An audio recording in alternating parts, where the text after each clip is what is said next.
You know, there's a very peculiar thing that happens to people who have undergone what we might call a spiritual awakening.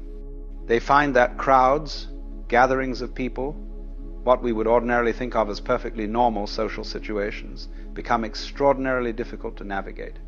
And I don't mean difficult in the sense of social anxiety or shyness, though it might appear that way from the outside. I mean something far more subtle and far more profound. When you wake up, when you see through the game that most people are playing, when you recognize that the emperor has no clothes, you begin to experience crowds in an entirely different way. It's rather like being the only sober person at a party where everyone else is intoxicated. You can see what's happening with a clarity that's almost painful, while everyone around you is completely absorbed in the drama, completely identified with the performance. Let me describe what this actually feels like, because it's quite remarkable. When a spiritually awake person enters a crowd, the first thing they notice is the noise. And I don't mean just the physical noise, though that's certainly part of it. I mean the psychological noise, the energetic noise, the noise of 1,000 different egos, all clamoring for attention, all trying to assert themselves, all desperately attempting to be seen, to be heard, to matter. It's like walking into a room full of radios, each tuned to a different station, all playing at maximum volume, and the awake person can hear all of it simultaneously. They can feel the anxiety radiating from one corner, the anger pulsing from another, the desperate need for validation coming from someone nearby, the performance of superiority from someone else. It's overwhelming in a way that's very difficult to describe to someone who hasn't experienced it. You see, most people are so identified with their own internal noise that they don't notice the noise of others.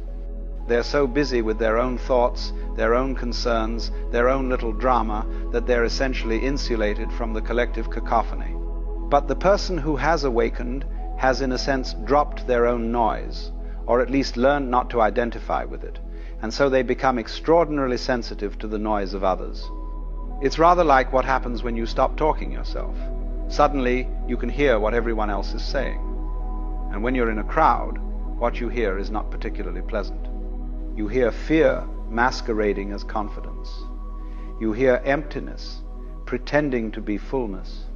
You hear the desperate hunger for meaning, for connection, for something real, all covered over with layers upon layers of social performance. Now, let me be clear about something. The awakened person doesn't judge this. They don't look down on people in crowds and think themselves superior. That would be just another form of ego, another form of separation. What they feel is more like compassion mixed with a kind of existential exhaustion. They can see the suffering so clearly, can see how everyone is trapped in their own little prison of self-concern. And there's a deep wish that people could see what they're doing to themselves. But there's also the recognition that you can't force anyone to wake up, can't rescue anyone from their own illusions. Another thing that happens in crowds is what I might call energetic invasion. You see, most people have very poor energetic boundaries. They're constantly leaking energy and simultaneously trying to take energy from others. This is what most social interaction actually is, though people don't realize it. It's an unconscious exchange, or more accurately, a battle for energy. People try to make themselves feel more substantial, more real, more alive, by drawing attention, by dominating conversations, by making others laugh, by impressing others with their accomplishments. The awakened person can feel all of this happening, can sense the constant pull and push of energy, the grasping and the defending, the inflating and the deflating. And because they're not playing this game anymore, because they're not trying to get energy from others, they often become a target. People unconsciously sense that here is someone who has energy to spare, someone who isn't defending themselves in the usual way, and they gravitate toward them, trying to draw from that well. This is exhausting. Imagine being a source of water in a desert. Everyone who's thirsty will come to you, will want something from you, and you cannot serve everyone without depleting yourself. And so the awakened person often needs to withdraw, needs to protect their energy, not out of selfishness, but out of simple self-preservation. There's also the matter of authenticity, or rather, the lack of it. In crowds, people are almost never authentic. They're playing roles, wearing masks, performing versions of themselves, that they think will be acceptable, impressive, worthy of love or respect. And this performance is so automatic, so habitual, that most people don't even know they're doing it. But the awakened person can see it clearly, can see the gap between what people are presenting and what they actually are. And this creates a very strange situation, because the awakened person, having dropped most of their own masks, having learned to simply be what they are without pretense, now stands out. They seem unusual, perhaps too direct, perhaps too quiet, perhaps too unwilling to engage in the usual social games. And this makes others uncomfortable. People sense that this person is not playing by the rules, is not participating in the collective performance. And this is threatening to them, because it reminds them unconsciously of their own inauthenticity.